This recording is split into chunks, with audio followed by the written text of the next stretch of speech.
Hello guys, welcome to another episode of Storylines Explained. To this episode, we'll be looking at the story of Condemned: Criminal Origins. Well, without waiting, let's get into the video.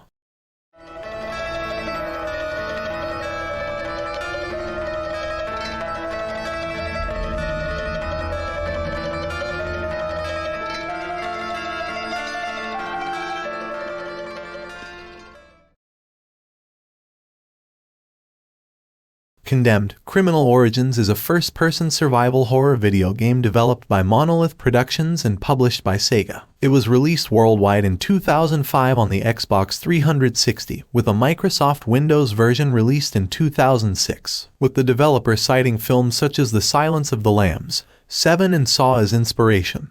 The game places an emphasis on melee combat and puzzle solving, including searching for fingerprints and gathering evidence. Upon release, Condemned was met with generally positive reviews by players and critics. Many reviewers cited its storyline and lack of progression as the game's biggest faults, while its solid controls, gameplay, and fresh approach to horror were praised. A sequel, Condemned 2: Bloodshot, was released in 2008 for the Xbox 360 and PlayStation 3. There was also an internet prequel and a planned film adaptation to expand the Condemned franchise.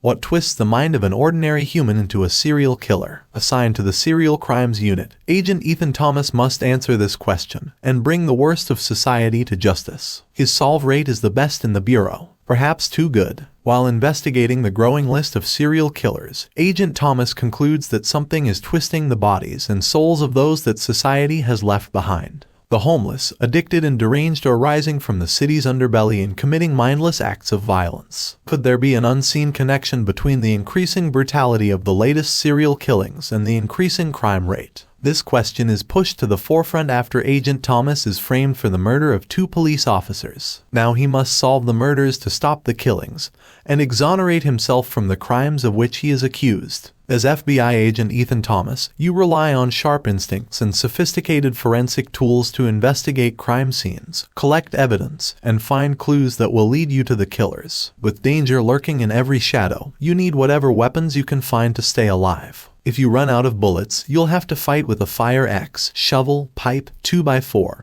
or whatever you can pry from the environment around you. You'll need to make sure nothing stops you as you try to uncover exactly who or what is behind the grisly killings plaguing the city.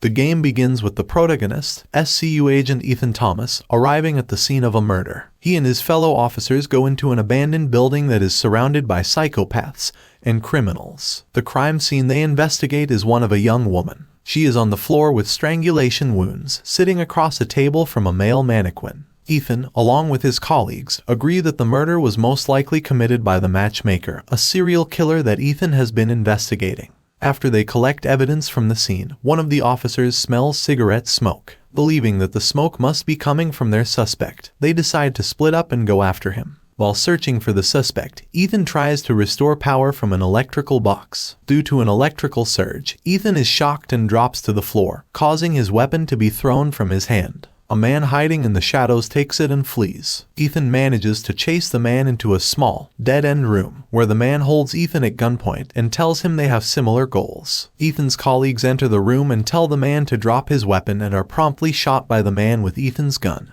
who then shoves Ethan out a window onto the street. Ethan wakes in his apartment with Malcolm Van Horn, a friend of Ethan's father, at his side. Malcolm warns Ethan that he is wanted for the deaths of the 2 officers who were shot with Ethan's gun. Ethan is determined to prove his innocence, although his own sanity appears to be slipping, as throughout the game he suffers numerous horrific visions, and all the while is forced to fight to the death in self-defense against homeless men and women who have inexplicably been driven insane. He soon learns that the killer is interested in Ethan's SCU career. Later, he finds the body of the Matchmaker, killed by his own modus operandi in an old department store. He presumes that the man at the original crime scene, referred to in the game as Serial Killer X, is the culprit and that he is trying to kill the serial killers that Ethan is looking for. Ethan searches for the one that he thinks is next, a serial killer dubbed the Torturer. Ethan tracks the Torturer and serial killer X to an abandoned apple orchard in the rural town of Briar. Shortly before finding the Torturer in the farmhouse, Ethan is attacked by a strange man-like creature. Ethan kills the creature and continues in his search. He searches through the farm where he eventually finds the Torturer dead, also killed by his own modus operandi. Soon, Ethan finds the mysterious killer,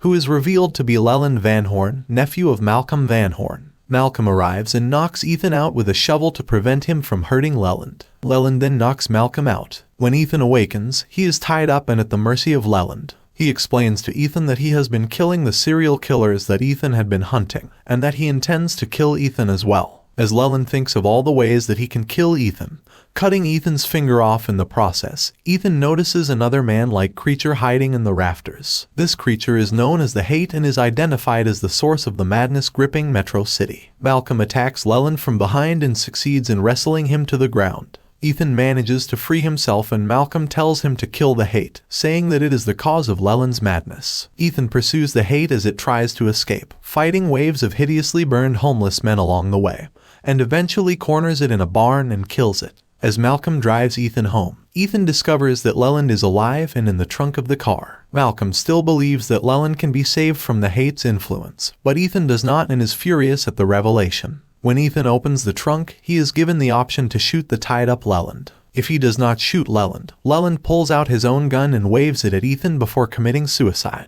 Some time later, Ethan and Rosa are having a conversation in a diner when Rosa tips him off that she is wired and the FBI is investigating Ethan, while revealing that she still trusts him. Rosa then leaves the diner and Ethan goes to the bathroom. While in the restroom, Ethan apparently experiences another vision while watching his reflection in the mirror, and his mouth becomes deformed and wide open just like the Hate's mouth, before the game comes to an abrupt halt. And that's it. I hope that it gave you a good information about Condemned: Criminal Origins, but if you enjoyed this video then leave a like and subscribe to the channel to support me. Leave a comment down below with your thoughts. As always, until next time, take it easy.